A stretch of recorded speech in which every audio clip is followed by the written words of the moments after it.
हरिओम। नमस्कार। जय माता दी। माँ भगवती अपनी कृपा सब पर सदैव बनाए रखे। सबको मैया के संसार में सुखों की अनुभूति सदैव होती रहे। आज आपके समक्ष जो विचार रखने जा रहा हूँ वो गीता के प्रथम अध्याय का वर्णन है। नवरात्रों के इस अवसर पर मैं स्वयं भी भगवत गीता का वाचन करूँगा, श्रवण करूँगा और मुझे अच्छा लगेगा कि जो इस श्रीमद् भागवत गीता के श्लोकों को जिसका मैं सरल हिंदी में अनुवाद करके आपके समक्ष रख रहा हूँ, जिसको सुनने से और अपने जीवन में अपनाने से आपके भी जीवन के आदर्श, जीवन के कठिन से कठिन परिस्थितियों में हमें गीता ज्ञान जीवन के चलने के लिए जो ज्ञान चाहिए उसमें सहायक बने। शुरुआत करते हैं। जय माता दी। श्री मातृपिचरण कमलेभ्यो नमः। श्री गुरुवे नमः। महागणाधिपते नमः। श्री कृष्णाय नमः। सर्वप्रथम प्रथम अध्याय में जो शुरुआत है वो कही गई है कि धृतराष्ट्र बोले संजय से, संजय को दिव्या दृष्टि महर्षि वेद व्यास ने दी थी कि वो धृतराष्ट्र के महल से ही पूरे कुरुक्षेत्र का वर्णन अपनी आंखों से देख सके। जैसे आज हम टेलीविज़न में, बॉम्बे में, चंडीगढ़ में जो नाटक दूरदर्शन चैनल में न्यूज़, छायाचित्र, फिल्म बन रहे हैं, उनको हम सब अपने अपने घरों में देख रहे होते हैं। उसी प्रकार उस समय भी संजय जी उन सब कुरुक्षेत्र की लीलाओं को धृतराष्ट्र के महल में दिव्य दृष्टि के कारण देख रहे थे। तो सर्वप्रथम प्रसंग शुरू होता है। धृतराष्ट्र बोले, हे संजय, धर्म भूमि, जो धर्म की भूमि है, कुरुक्षेत्र में इकट्ठे हुए युद्ध की इच्छा वाले मेरे और मेरे भाई के पुत्रों ने, अर्थात पांडु पुत्रों ने क्या किया। इस पर संजय बोले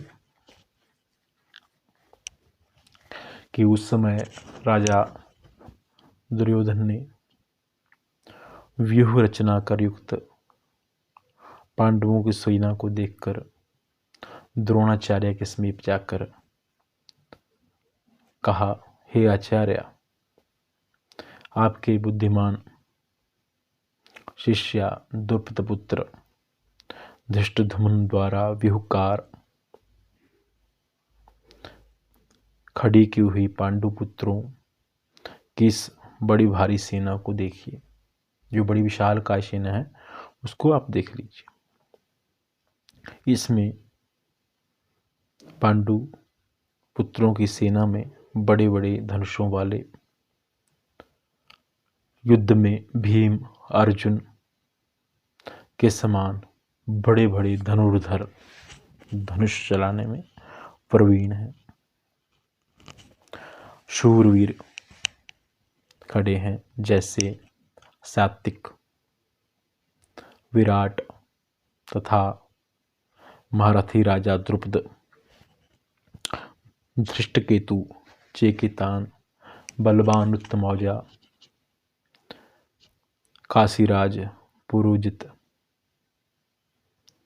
कुंती भोज, मनुष्यों में श्रेष्ठ सैव्य और पराक्रमी युधामयु, सुभद्रा पुत्र अभिमन्यु,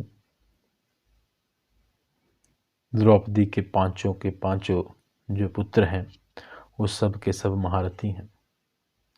हे ब्राह्मण श्रेष्ठ, अब मैं अपने पक्ष से जो हमारे पक्ष में प्रधान है उनको आप समझ लीजिए। आपकी जानने के लिए मेरे सेना में जो सेनापति हैं उनको बतलाता हूँ, उनको कहता हूँ। द्रोणाचार्य से कहा दुर्योधन ने कि सर्वप्रथम आप जो हमारी इस सेना के सेनापति हैं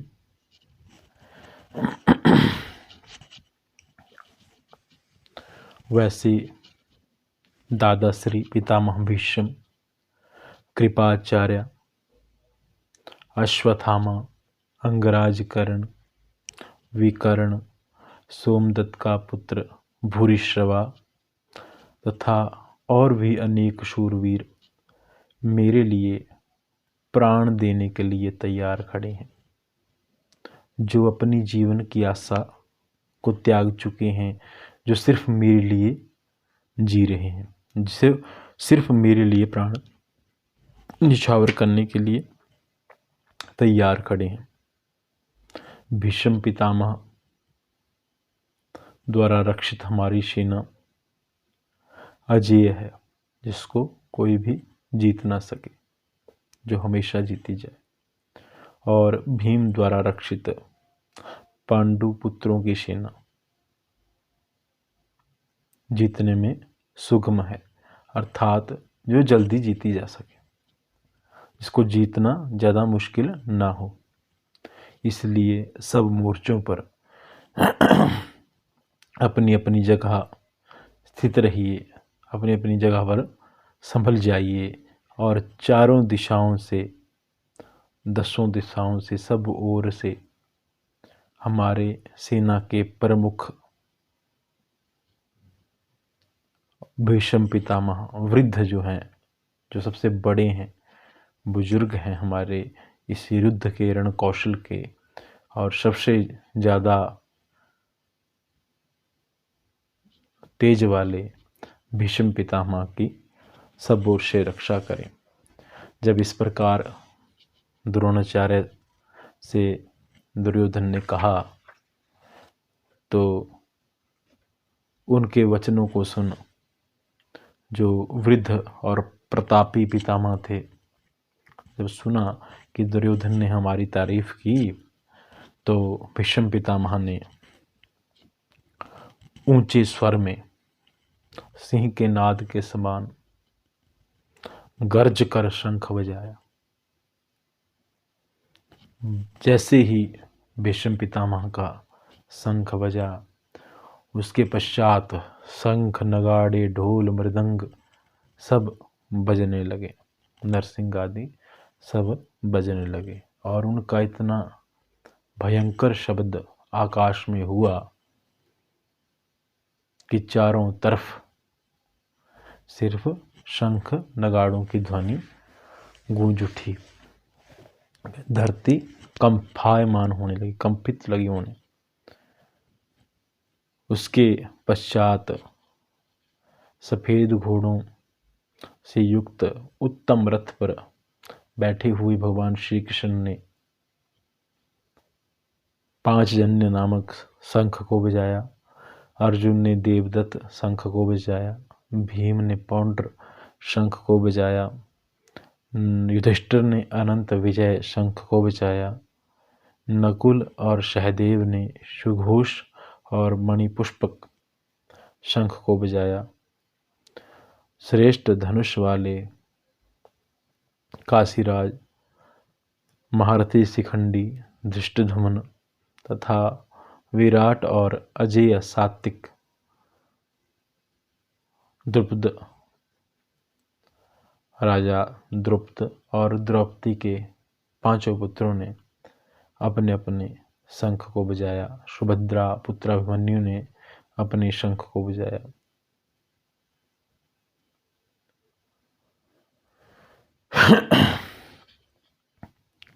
हे राजन, धृतराष्ट्र से बोले संजय, हे राजन, उसके उपरांत कपिध्वज, जिसकी ध्वजा में हनुमान जी वास कर रहे हो, कपिध्वज हनुमान जी की ध्वजा जिस रथ पर लगी है, उस रथ में बैठे हुए अर्जुन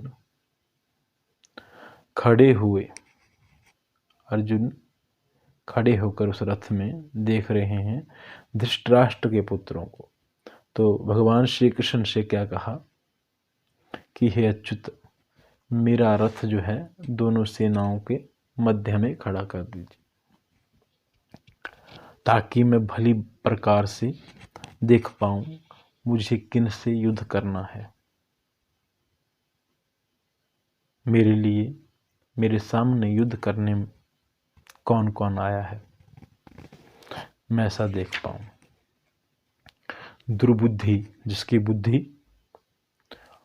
सही ना हो, गलत हो चुकी हो, ऐसी बुद्धि वाले दुर्योधन को देख सकूं, जो युद्ध में अपना सुख ढूंढ रहा है, क्योंकि युद्ध कभी किसी चीज का हल नहीं होता। तो इसीलिए हे अच्युत, मेरा रथ दोनों सेनाओं के बीच में खड़ा कर दीजिए। भगवान श्री कृष्ण ने अर्जुन की बात को सुना और रथ दोनों सेनाओं के मध्य में खड़ा कर दिया। उसके पश्चात अर्जुन ने जब अपने सामने देखा तो उसने अपने पिता के भाइयों को, पिता के पुत्रों को, अपने पिता के भाई के पुत्रों को, दादाओं को,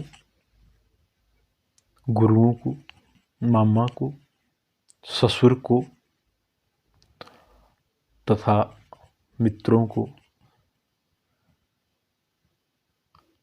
अनेक प्रकार से धनुष और रथ पर सवार हुए देखा। जब ऐसा देखा तो अर्जुन शिथिल पड़ गए, घबरा गए। करुणा युक्त कुंती पुत्र अर्जुन दुखी लगे होने, उदास हो गए, चेहरा उदास हो गया और श्री कृष्ण भगवान से कहे कि हे प्रभु, हे अच्युत, इन सब को देख के अब मेरा युद्ध करने का मन नहीं हो रहा है। ऐसा लग रहा है कि मैं अंदर से बहुत कमजोर हो चुका हूं।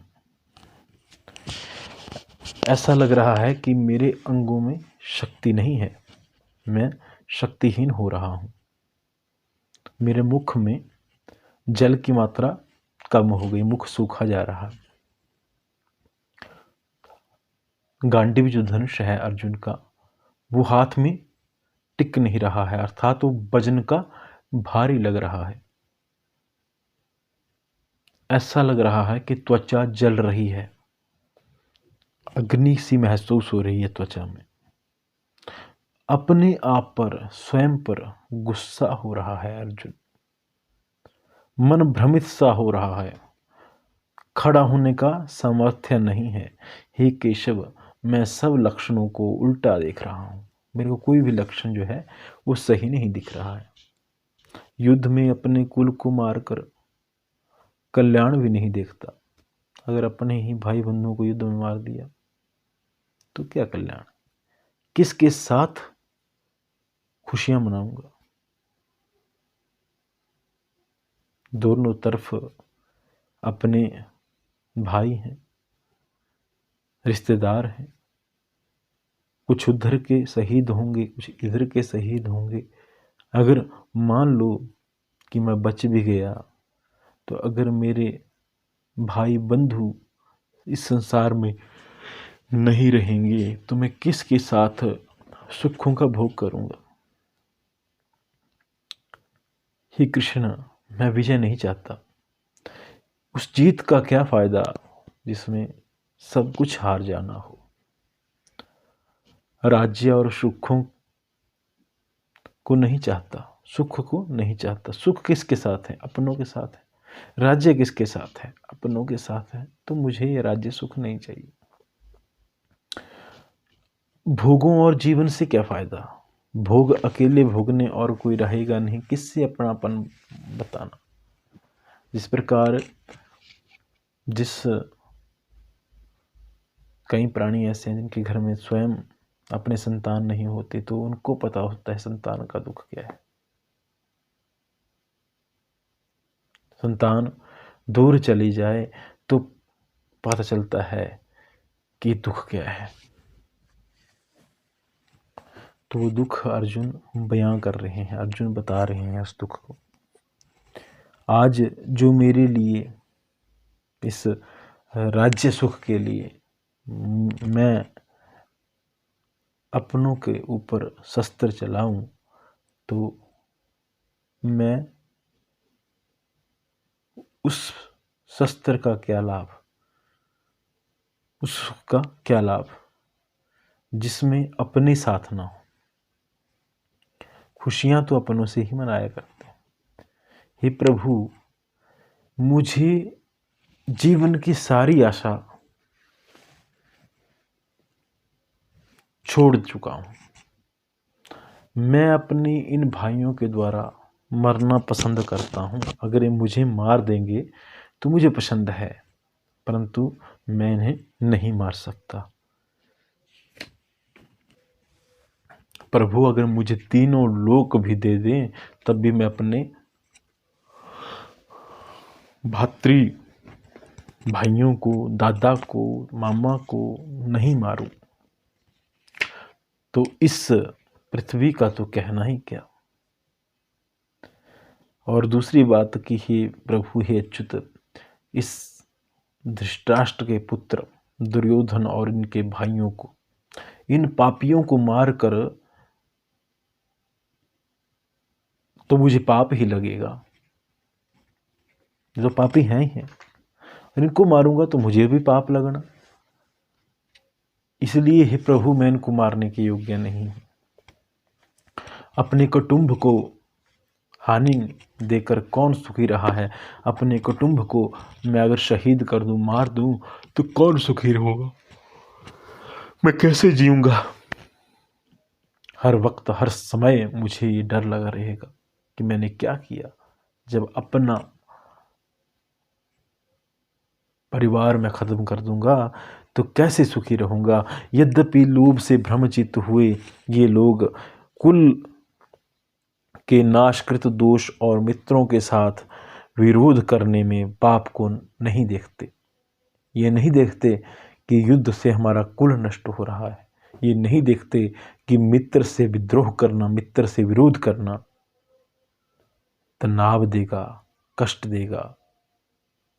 इनकी ऐसी बुद्धि नहीं।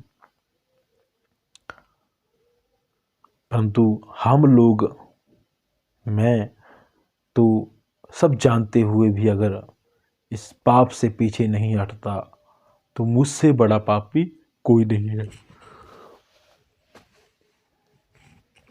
हे प्रभु, कुल कुटुंब अगर आपस में लड़ जाए, तो भाई भाई का वैरी हो जाए, पुरुषों की हानि हो जाए, तो क्या होगा? कुल धर्म नष्ट हो जाएगा प्रभु। कुल धर्म नष्ट होने से कुल की स्त्रियां व्यभिचारिणी हो जाएंगी, और व्यभिचार में उत्पन्न होने से उनके गर्भ में वर्ण संकर उत्पन्न होंगे, और जब वर्ण संकर उत्पन्न होंगे तो समस्त कुल को वर्ण संकर नरक में ले जाएंगे, पितरों को नरक में ले जाएंगे।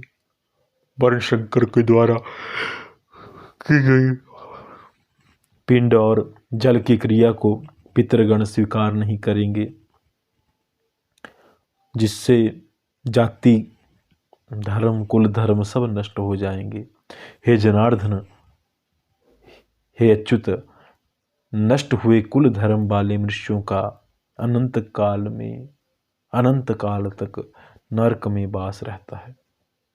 अहो शोक है, हम लोग बुद्धिमान होकर के भी महान पाप को करने जा रहे हैं। राज्य और सुख के लोभ से अपने कुल को मारने के लिए उद्धत खड़े हैं। यदि मुझ शस्त्र रहित को ना सामना करने वाले को शस्त्रधारी धृतराष्ट्र के पुत्र रण में मारें तो मैं उनके मारने को स्वीकार करता हूँ। मैं मरने के लिए तैयार हूँ। उनके लिए मुझे मारना मेरे लिए अति कल्याणकारी होगा। ये संजय, जब बात धृतराष्ट्र को संजय ने बोली तो धृतराष्ट्र कहते हैं, और बोलो संजय। संजय बोले, रणभूमि में शोक से उद्विग्न हुए मन वाले अर्जुन इस प्रकार कहते हुए बाण सहित धनुष को त्याग कर, बाण भी त्याग दिया, धनुष भी त्याग दिया, रथ के पिछले भाग में जा बैठे। इस अध्याय से हमने जो सीख मिली वो क्या मिली? वो सीख ये मिली, जब हमें ज्ञान का आभास होगा, हमें ब्रह्म ज्ञान का आभास होगा, हमने ईश्वर की तरफ जाना होगा, अर्थात जब इस संसार से विदा लेनी होगी, तो जब पूर्ण मृत्यु आती है, वृद्धावस्था में पूर्ण मृत्यु आती है, तो कहते हैं कि जब मृत्यु का समय आता है तो कई लोग, आपने भी देखे होंगे, जब मृत्यु का समय आएगा तो कई बीमारियां पीछा छोड़ देती हैं। अंत समय में इंसान की तृष्णा होती है, मैंने अपने उस बच्चे से मिलना, उसको बुलाओ, उसको बुलाओ, उसको तृष्णा जागती है परिवार की। जबकि हमें जब इस संसार से जाना ही है, ये सत्य है कि हमें इस संसार को छोड़ के परमपिता परमात्मा के धाम जाना, तो अंत समय में जब पता है कि अब नहीं रुक सकते, अब तो जाना निश्चित है, तो उधर डोर लगाएं, पीछे ना देखें। पर जिस प्रकार अर्जुन युद्ध में पहुंच चुका है और युद्ध में तो पता ही है कि युद्ध होगा ही होगा, और उस समय युद्ध में ही अर्जुन युद्ध ना करने वाली बातें कर रहे हैं। अगर अर्जुन युद्ध ना करते तो अर्जुन को डरपोक भीरू कहा जाता, परंतु उसके साथ भगवान थे, तो भगवान उनको अब ज्ञान बताएंगे। ये अर्जुन ने नहीं, गीता में तो सिर्फ अर्जुन ने ऐसा भ्रम पैदा किया, अर्जुन को भ्रम पैदा हुआ, वैसा ही भ्रम संसार के प्रत्येक प्राणी को होता है। जब संसार से जाना है, जब पता है, ज्ञान है कि अब जाना है, तो फिर घबराना इस बात से, तो उसको सत्य मानो, उस तरफ उस कर्म को करो, उस तरफ अपनी लगन लगाओ।